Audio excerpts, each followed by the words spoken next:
And good afternoon. Welcome to Gators Garage, the home of historical gaming in and around the great city of Savannah, Georgia. We're so glad y'all could join us this afternoon. Before we get too far in, just a reminder, do all the YouTube things, like, subscribe, share. If you want to buy me a cup of coffee, you can click the Patreon or click the Ko-Fi, pop $5, buy me a cup of coffee. I'll be a happy gamer. So there we go.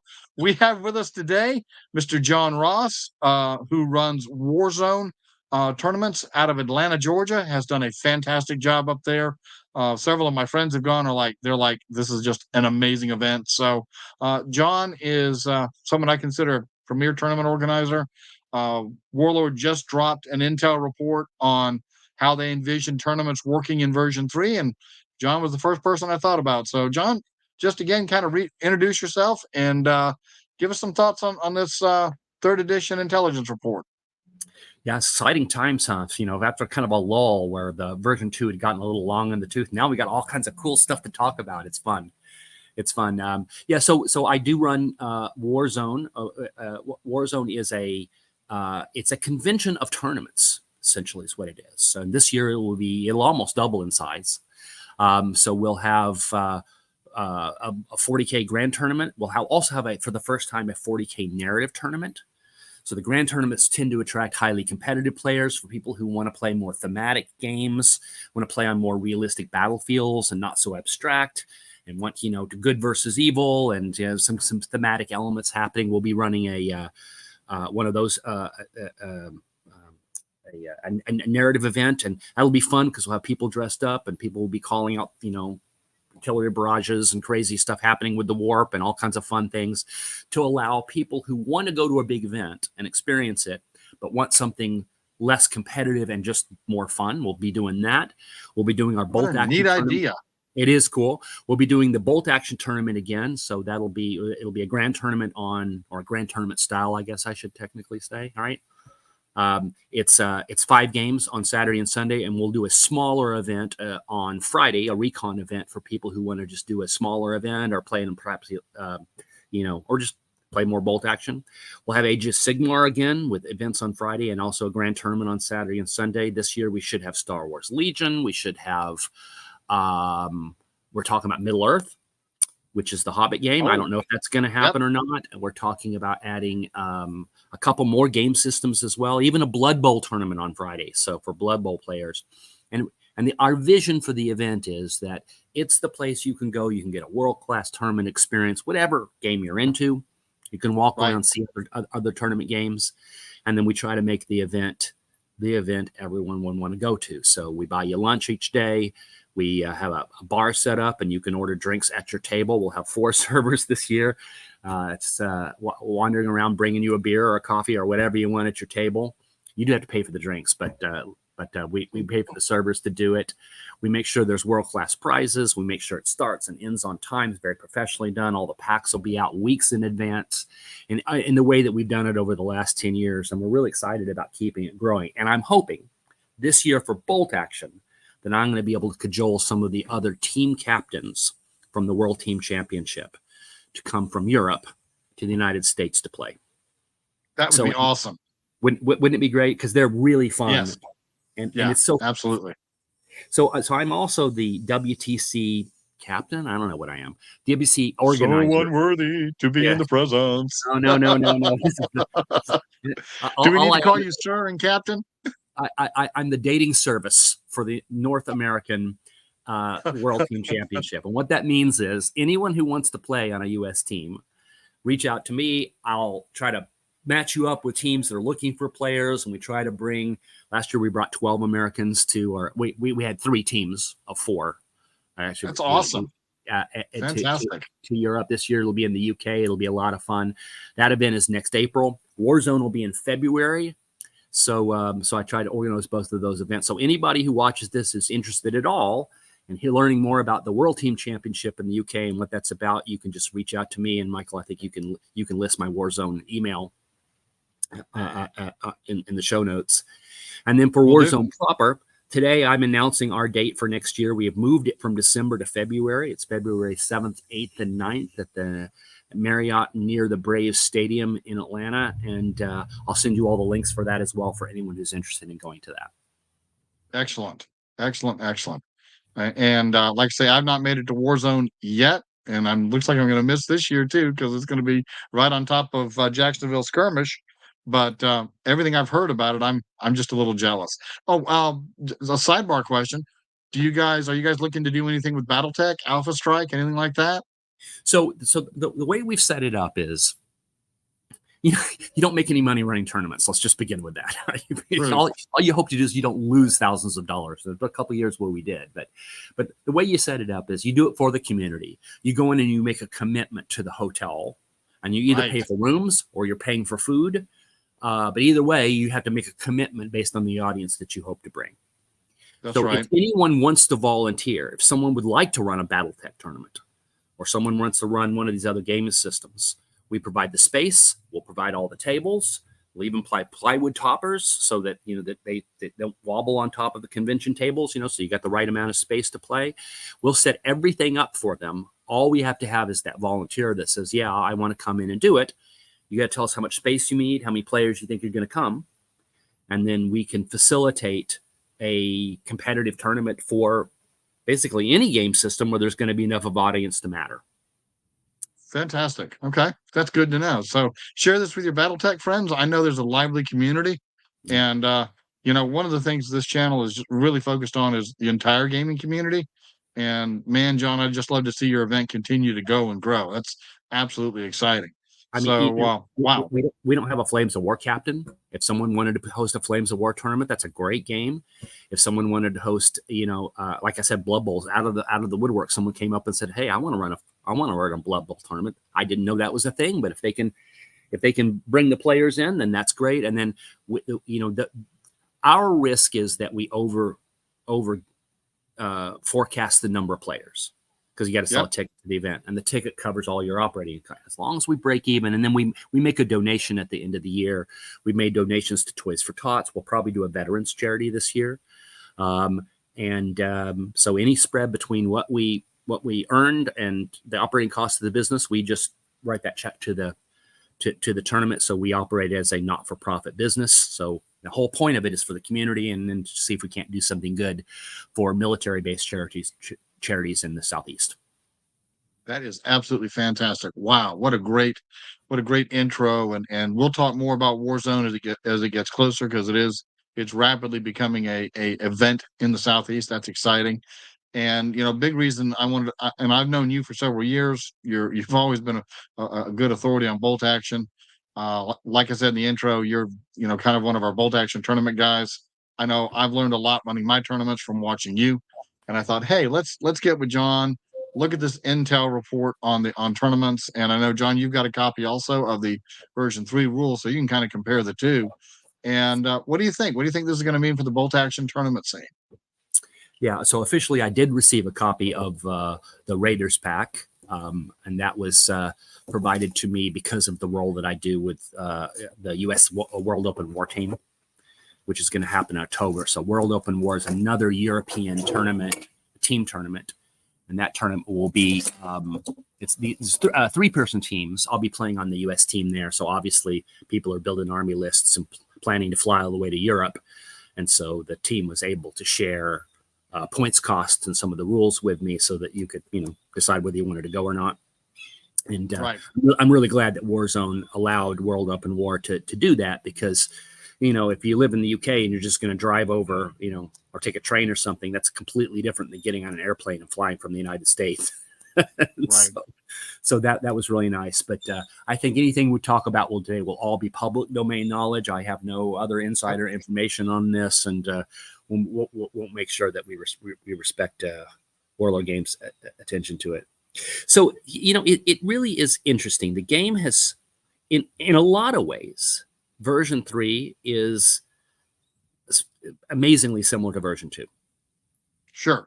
And I think anyone who's played a sample game or has been tracking the rules or the Wednesday announcements, whatever, as you're starting to look at it, there are some things that are different.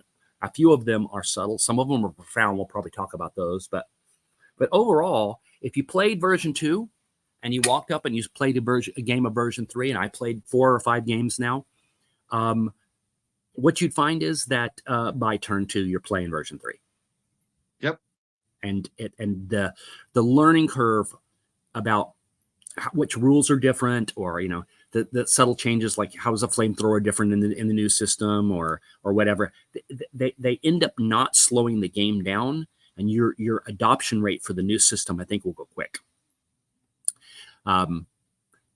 The one of the biggest changes in the game, and from a tournament perspective, one of the biggest changes in the game is the new Force Org. Yeah. Oh, absolutely. Right. And Michael, it was one of the first things they released, so a lot of players have had a chance to see it. And you could probably pop a graphic up on the screen, pretty easily, or put it in the show notes. But in the new system, unlike the old generic reinforced platoon, which was the poo-poo platter of building an army list, right? It was sort of one of everything, right? One tank, one armored car, one sniper, one anti-tank, one artillery, and the only thing you had multiples of were your basic squads and transports. The new system reorganizes all the disciplines into their own mini platoons. Yeah. And that's far more historical, isn't it? Right? I mean, other than the British throwing a Churchill into an infantry platoon, most nations ran their armor as platoons. Their machine guns were machine gun platoons. This kind of doling things out a piece here is not very historical. And so you got to give them credit for improving the Force Org chart that way. What do you think of it? Right. So one of the things, I cut my teeth on a game called Squad Leader, and I think you've played that as well. Absolutely. So I'm almost always compare and if you follow the channel, you've heard me make this comparison before. I compare almost every World War II tactical game I played to SL. So under the old system where you kind of did you plug single units, that's kind of how Squad Leader did it. So it made an amount of sense. And even I know the old Tactics 2 game was the same way, that you'd do a few squads and maybe add a vehicle or two. So it made sense. I think what this element's gonna require us to do with the new Force Org rules is play a little bit more balanced, maybe. Certainly you can add, and correct me if I'm wrong on this, I'm still getting my head around it, but you can add a support platoon for each infantry platoon that you have. But the other thing, no. You buy one infantry platoon. That's right. You can buy one of every other type of support platoon. So you buy an infantry platoon, which is an officer and 2 squads. Right. All right. And now you can buy an armor platoon, and you can buy an engineer platoon, and you can buy a recon platoon and an artillery platoon, right? And so you end up with a lot more complexity, but also way more choices than the old generic reinforced model. Absolutely. So I just I took your suggestion, looked up the Force Org they included in the intel briefing, and as you can see, you've got your rifle platoon, and then you can add on your heavy weapons platoon, which opens up. They're showing here platoon commander, and that's a whole other discussion point. Is that you're going to have a lot more commanders on the table, which is a lot more snap twos, a lot more increase in morale value. You can do a mixed weapons platoon, at least for the U.S. I think it's going to be for everybody. Where you can do a mortar, a pair of mortars and a pair of machine guns, maybe even one of each if you're running a section. So, to your point, John, you're absolutely right. I think what players are really going to like is the ability to take one infantry platoon and take especially armor in support. I'm seeing people talk a lot more about the game is going to become much more armor friendly. Well, still going to be an infantryman's game, but armor is going to, I think, play a much more important role. Well, so that I think is one of the most critical questions for bolt action fans, and I think bolt action fans split into kind of 2 different, maybe 3 different groups. You got your historical players, that want to play the 103rd Battalion of the 40 to 40, whatever, and they want to play an historical force as it exists, and those folks will be able to do that relatively easily in the new change. I don't think it's really going to hurt them. It may actually help them. Because if that particular Force Org happened to have 3 mortars with it as opposed to 2, or 1, so they'll be able to build it. So I think that's good. The other group Right. is the bolt action is an infantryman's game group. And there's a bunch of That would be gamers out me. there that liked it, right? And those Right. are the ones that saw the game as being primarily entry focused, and then you add a tank, right? And those are the Right. ones also that typically hated when tournaments allowed you to bring an armored company. So the old armored platoons, remember those from Tank Wars? A lot of tournaments allowed you to bring those, and suddenly you showed up with your infantry force, and across the table with you is a guy with, 5 light tanks, and you go, wow, suddenly the play balance. And for that group, I think they're going to hate this. they're going to hate it because the variability in lists is so Yes. much greater. And then you got the other Yes. group that's just so I want to play with all my toys group that are going to absolutely be all over this, and they're going to love it. They're going, I have 2 Shermans. Sure. I want to play with them both. Yep. I think the force org chart and the changes to the shooting phase are the 2 most severe changes to it. And this change to the force org is going to put intense pressure, I think, on tournament organizers to Yep. make a decision about what kind of event their player base wants to play. Right. And that's the thing is, I don't know about you, but it's not like I get a lot of communication as a TO on what my guys are playing. And it just seems like wherever you draw the line, somebody's going to complain that it's too hard to build to, or their force can't compete at that, or so that's going to be its own special challenge. I know I saw in the recommendations for the tournament play is you kind of guide it. I mean, their recommendation is don't go over. I saw a couple of key things. Don't go over 20 dice. I'm looking at these guys that use a bunch of small vehicles and small teams to build huge dice buckets. Keep it down around 18. I prefer 12, but I always get a lot of pushback on that. Well, I can't do everything I want to with 12 units. Well, why not? So yeah, that's gonna be the real challenge is when you say, okay, what you gonna allow? What are you thinking as a TO? That like you're coming into Warzone, it's gonna be a V3 tournament. Have you given it any thought of how you're gonna are you just gonna throw the door open, say unlimited platoons, unlimited dice, or are you gonna be looking to kind of corral that a little bit? Yeah, it's a great question. I actually have 2 answers for you. So the first answer is I think we're way too new, way too early in this to begin making decisions about comp, about Sure. outlawing stuff or not allowing this other thing, right? I think we all just need to play the game as it's written and see Yep. what happens. So currently Yeah. my strategy is to say, play by the rules. Once we've Right. all had a couple tournaments behind us, and 6 or 8 months later, we start seeing how certain kind of lists perform. We may want to come back and start limiting things, but as it stands right now, my intention is play the rule system exactly the way it is.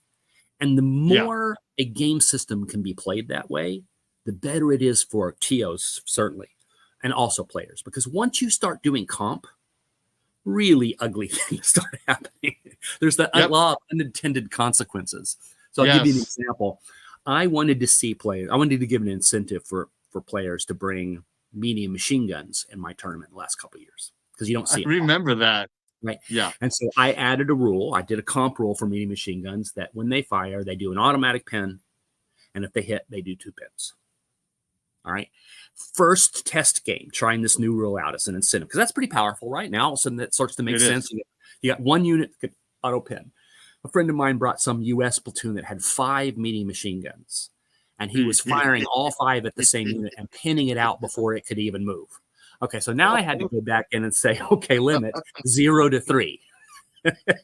Right. So once you start screwing with the rules, there's all of these nasty sort of like the law of unintended consequences. If you try to do something good, you'll probably be punished. It gets really ugly fast. So the less we mess with it and the more we let the rule system play out, I think we'll all find whether it's balanced or not. But my second answer to your question is this: why do we do tournaments? Like I don't know a game store you do, so I know it's part marketing for you. But I mean, seriously, there's a way more work. There's a lot cheaper marketing to do than running a tournament, right? And probably a lot bigger audience. Right? So why do we do it? And I think you and I both do it for the same reasons. It makes the hobby healthier. Yes. It Yes. attracts players, right? You get more new players will come in. It gives people an incentive to build armies and to work on stuff. Often the funnest part is talking to your buddies about the army list you're going to take for the next event as you lead up Yeah. to it. And, theory hammering. It opens doors too. Like, I don't know if you allow this at WarZone, might be something to think about. But at my last tournament, of course, I generally use a live church here in Pooler to put my tournaments on. But what I told everybody is I said, look, we're having a tournament, but the floor is open. Come play whatever Yeah. historical that you want to play, but especially if you want to come and learn bolt action. And so at one point, I had like 6 players going at it, hammer and tong, playing competitive bolt action. We ended up with a rather smaller turnout, or 8, maybe it was 8 players. There we go. And then we had a couple 3 players off to the side that literally had came to play bolt action for the day, but not playing the tournament. They were new. They were learning the game. One guy had reached out to me online. He's like, "Can I come?" I'm like, "Yeah, bring your guys, and we'll teach you to play." And then one was a new player who's just starting to play, and one of my buddies who actually came from about an hour and a half away. He actually ended up running the training session because he was rusty. But at the end of the day, they had so much fun. So at one point, I looked around and I had like a dozen people there. I had a buddy came to visit with me. We were talking shop. I had the 3 players over there doing the learning table, which was amazing. And then I had my tournament players going. And it's like, for me, that's why we do it. It's a room full of happy people enjoying the hobby. Well, so let's talk about that word happy for a second. So if one of the objectives is to create something fun, right? You want it to be a fun day. You Yep. want people to come out and have fun. And all the other advantages we've talked about before. Then the next question would be, what makes something more fun? Mm-hmm. And every time you tell people what they can't do, my experience is that is fun destroying versus fun enhancing. If you just painted your second Sherman and you want to play it, and I tell you can't do it because because of me, right? It's like, is that fun? And the same thing on dice limits. Like, Michael, if you want to bring a 24 dice all inexperienced Russian horde, why should I stop you from doing that? That's always been the counter argument. We want to have fun. Okay. But the game it's got built-in controls for that. Right. Yes, you can have a 24 dice inexperienced horde. In the new game system, I'm going to be hitting those inexperienced squads even easier than I was going to before, which means I'm going to stack up pins. Like, I'm not afraid of a 24 dice crazy unit than that. Maybe as we get into it, we start finding that Gurkhas haven't been nerfed enough, or Japanese were nerfed too much, or whatever, and we may begin to reintroduce some other rules. But right now, I would think for most people, the right thing to do is just to say, build the lists that you want according to the legal guidelines of it, and play more games. And if you do that in a tournament or with your buddies, we're all going to start figuring out how to move forward. And I think the new system, I really think, I don't know, I have no insider knowledge. If I could get Alessio over a beer or a cognac or whatever he drinks, I think that improving the fun quotient of the game was a big piece of the motivation for V3. Absolutely. Yeah. And I think the Force org chart has the potential to do that with one giant asterisk. You want to hear What's the asterisk? Yeah. Let's read the fine print. Yeah. So remember that crowd that loved the generic reinforced platoon. They wanted it to be an infantry game. They wanted to curtail the game so that when they walked up the table, they weren't surprised by an army of the cross. They wanted to be chess, right? One tank, Right. one armored car. I don't want to have to face 3 Katyushas. I don't want to have to face all these bad things. Right? The people who are trying to minimize distress of variation, right? For that group, I'm afraid that group is going to end up fine. And there's nothing wrong with them. That's the way they play, and they can play, and they and tournaments can accommodate that player style. But for that group, right. For whom the idea of a generic reinforced only single platoon, no special characters, and a limit of 12 order dice, that group will probably be stressed in their first games of the new system, because that force org chart that you showed, right? You showed the heavy weapons platoon. What you didn't show was the artillery platoon. And you walk up the table and someone bought an artillery platoon with an officer and 3 or 4 Nebelwerfers. And that group's not going to be happy about that. Oh, you mean this one. Let's see here. I got that right?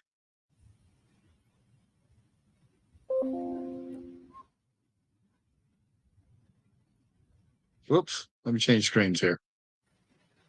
Sorry about this, folks. Trying to manage stuff on the fly. Always fun. Well, we did so much prep for this call, didn't we? Oh, absolutely. Just hours and hours. Yeah. Yeah. There we go. There we go. I did put it on a separate tab. There we go. So yeah, there's the infamous artillery platoon. And I got to tell you, I've already had one player. He has bought 3 screaming mimes, I think that's the 6-barrel, and then 3 of the 3-barrel rocket launchers for his Germans. So he is looking to put at least to put an artillery platoon, maybe 2 in play. So yeah, it's going to be just like real life.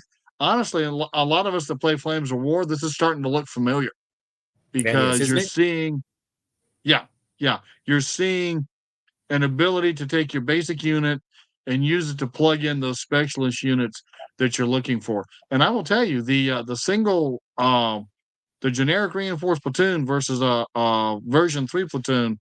Version 3 platoon is going to win probably most of the time. I was telling John before we went live that one of the things we did a couple weeks ago is and this was version 2, but we kind of tweaked it a little bit to allow for the new force chart, and we did a couple of conflict 47 platoons with walkers and jump troops, nothing too crazy, but basically based on a Japanese and I'm sorry, a Soviet and a U.S. infantry platoon. Well, we ended up going up against a regular. So these are basically conflict 47 platoons. Well, we went up against what was effectively a Japanese platoon with the new V3 structure. So they had 1 infantry platoon and they had a tank platoon, and they ate our lunch. My goodness. At what's the Georgia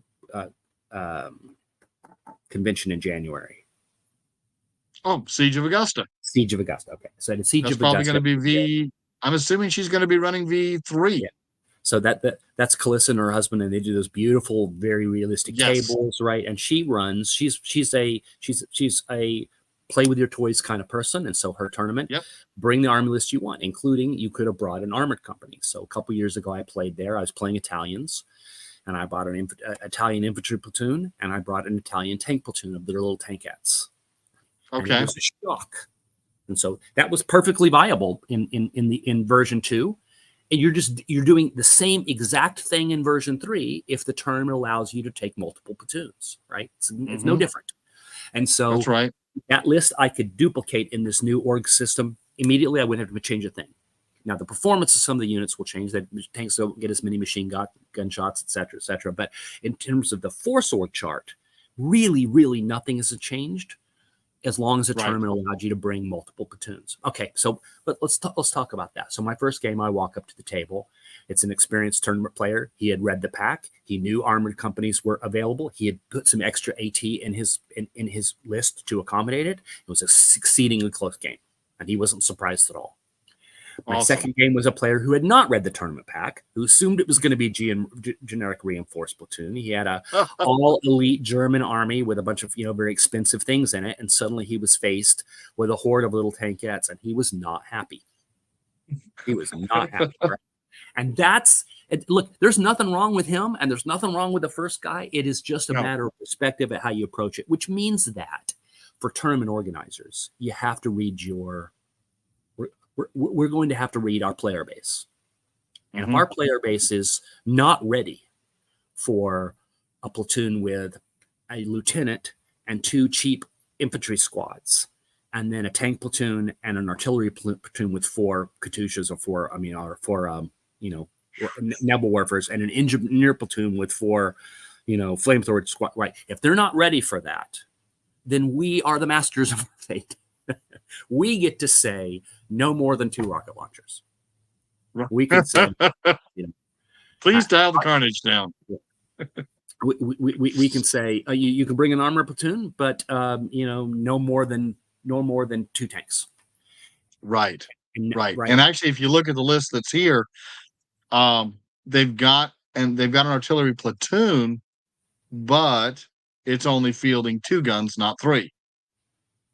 And so, that helps. And actually, even from a points build perspective, and I like that flexibility as well. When they first used the term platoon, I'm like, well, I know from other games, the tank platoon is 3 to 5 vehicles. Yeah. But here they're saying, well, you can have a platoon and actually reduce it to what other games might call a section, where you just run 2.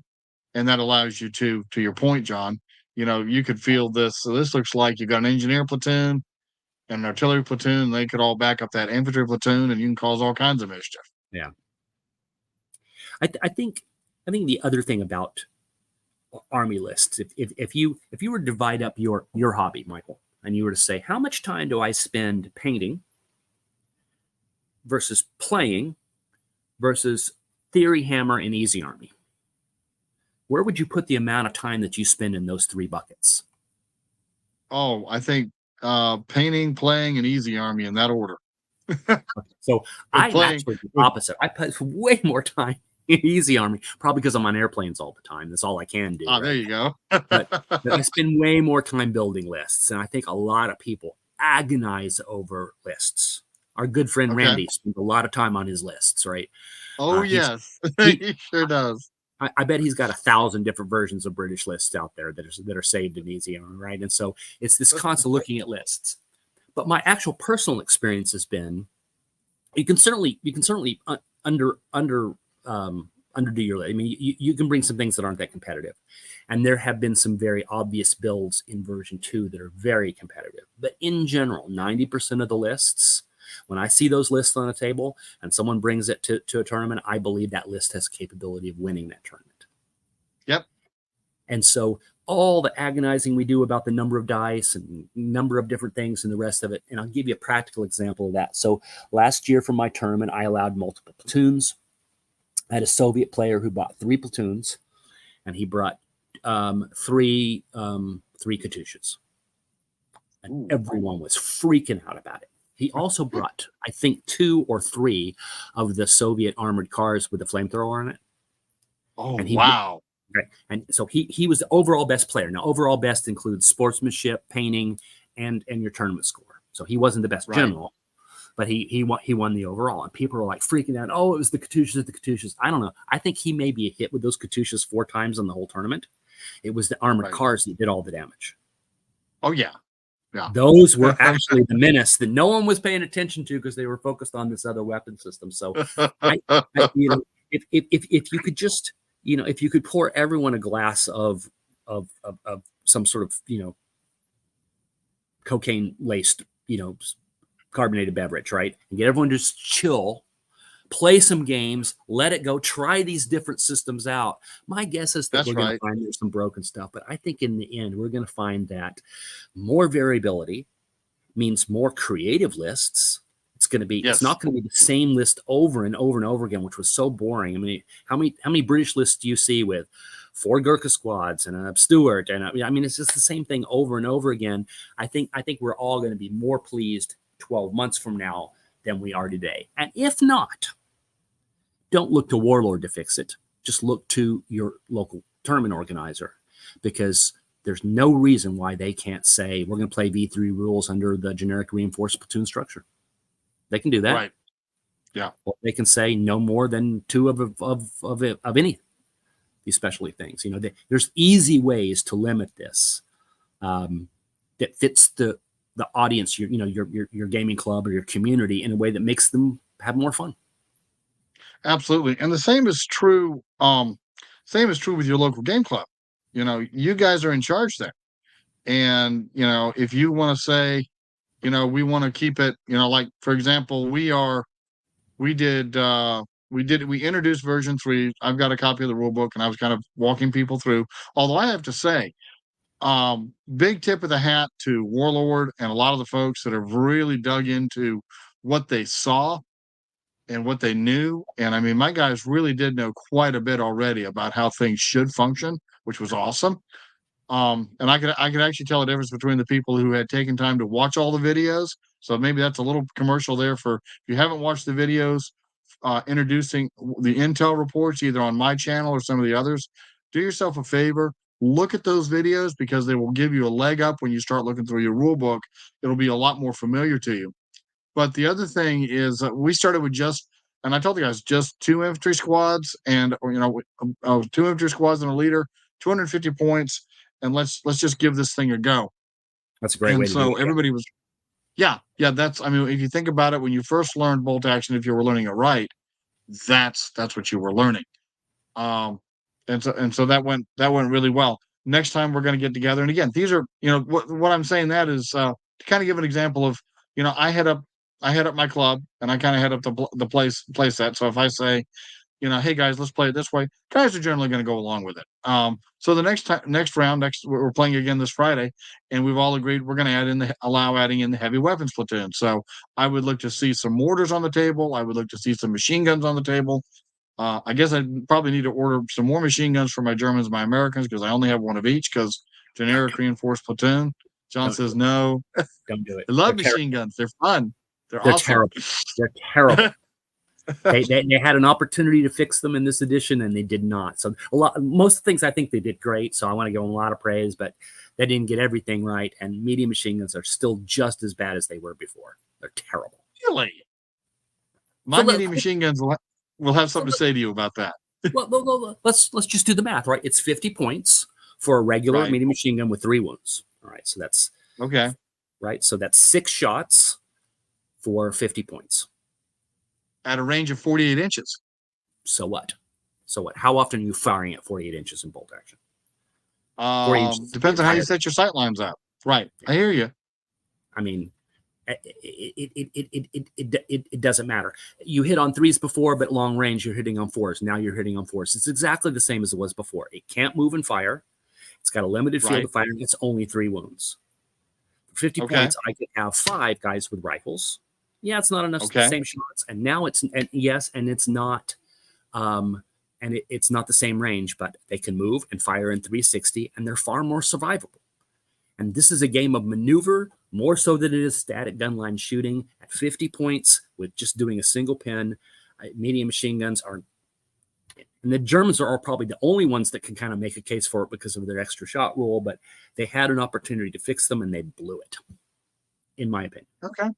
That's your, yeah. And I'll be honest, I sat down and, you know, I bumped the bolt action stats up against the squad leader stats. And if we were to do bolt action MGs like we do in SL, your mediums would have 10 shots, which base firepower 4, yeah, exactly, about 10, right. And then your heavies would have anywhere from 15 to 20, depending on the MG. And I'm sure players are sitting there going, "Oh my gosh!" But the reality is, and this is to John's point, a machine gun had the firepower of a platoon or a company. I mean, they could flat with enough barrels and ammunition. Yeah. They could flat put down some fire. So I hear you. I think they're better. I'm looking forward to taking them. I'm usually pretty good at picking up sight lines.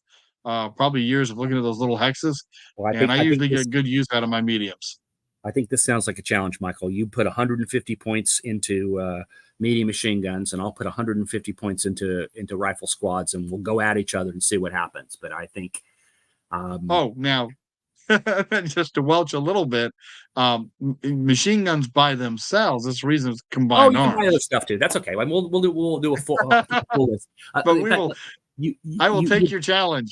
Yeah, and the winner will have to buy lunch. So we've talked force org chart, and we've talked to the tournament organizers and what this means for that, which I think was the point of the show. But there's a couple of things. Yes. Again, I think they got a lot of things. The rule book is beautifully put together. The index is actually useful and really well done. People are going to love the illustrations for all the use cases in the book. They are so much better, and they're so much more understandable. They've cleaned up their language, so just A marks all the way down. But there's some areas where I think they blew it. And light machine guns and medium machine guns are both. A light machine gun at 15 points is still too expensive. And I just cannot see people putting them into their squads. I know a bunch of people are running around saying, "Oh my God, shooting is so much better. Shooting is so much better." If they're saying that, they're not doing the mathematics. Not doing the mathematics. We can do the mathematics on this right now. So actually the new system is so bizarre. the way they changed the shooting rules with the cover save is so unusual because it creates this weird U-shaped probability curve compared to version 2. So let's just do some math. Okay, let's say you've got everybody's eyes are rolling in the back of their head now, right? Because we're talking mathematics. That's right. And stay with us, folks. Everyone wants to talk math, right? So let's do a case. I guess you have a chart I can show you here. Let's do a case here. Can I show a graphic on this? Yes, go ahead. Absolutely. All right. I got to go back here, and I got to click somewhere. Go up under settings. No, I'm sorry. Go up under present, and I don't see the option. Try it now. Still don't see an option.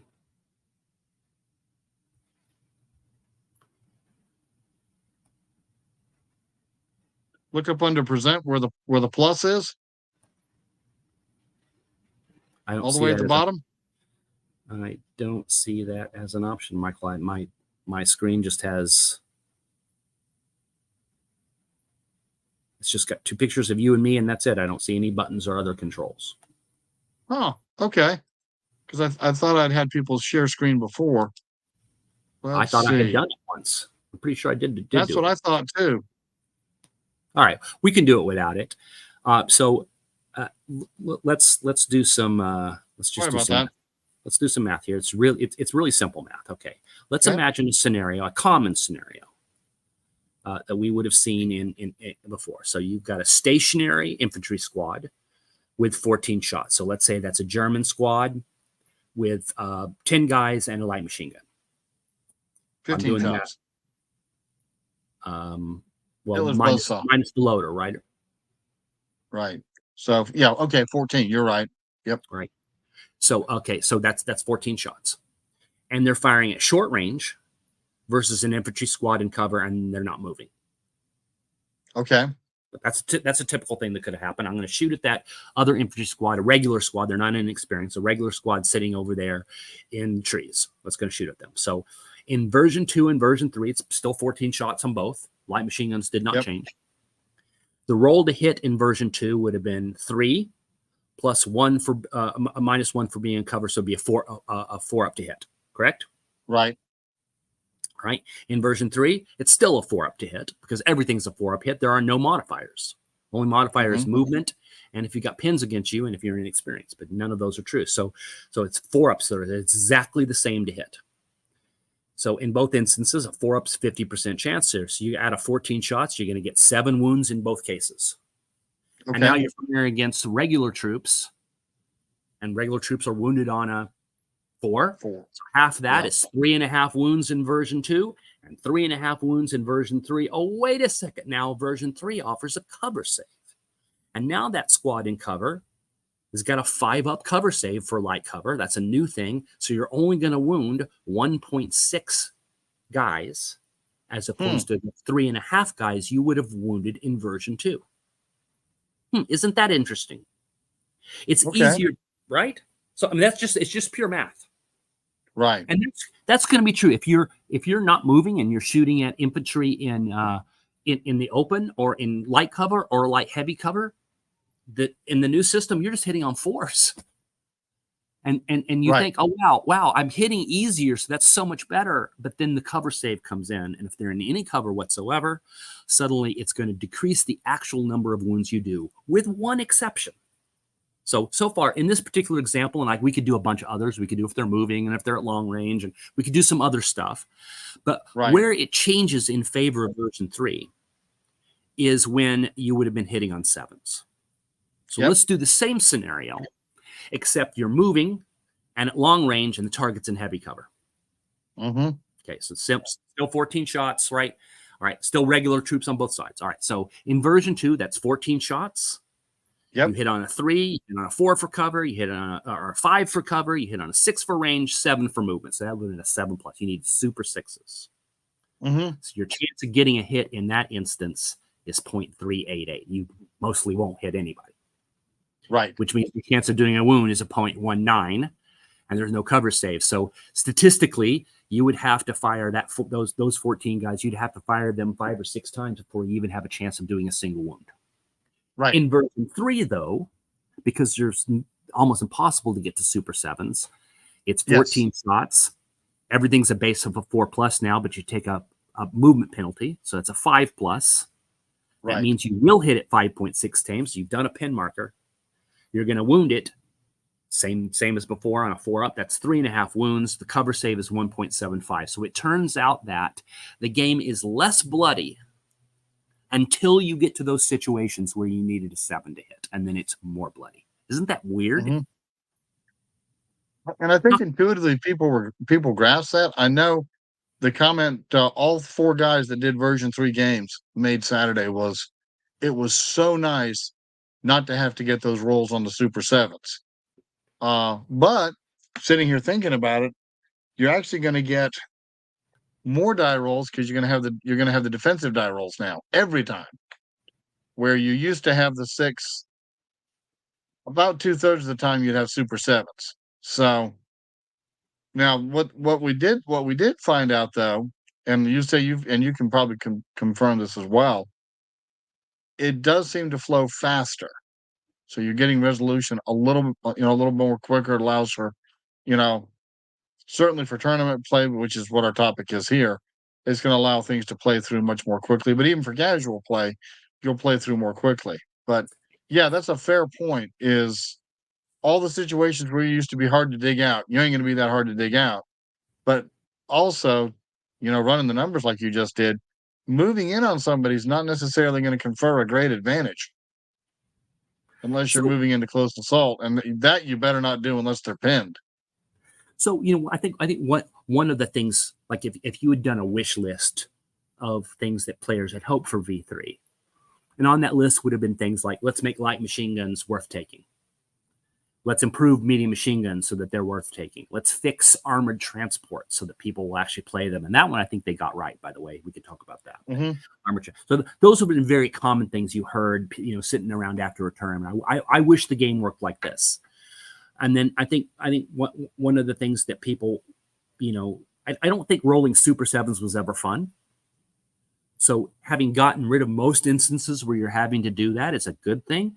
And I think speeding up the game, if you can make it play more fluidly, that's a good thing. So I think in some instances they've really fixed it. But anyone who is sitting back doing, just looking at the rules right now and just assuming that the game is that small arms have become more bloody isn't doing the math. And a great example of this, one of the things that those players might have said was, let's nerf the Stuart. That Stuart sucks. Only if you're on the receiving end.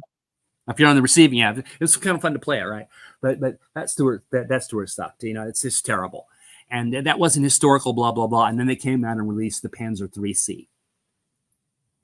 So I guess, and then the Italians have got a bunch. The Italian medium tank has a bunch of machine gun shots. So there's a lot of tanks out there that could spit out machine gun shots.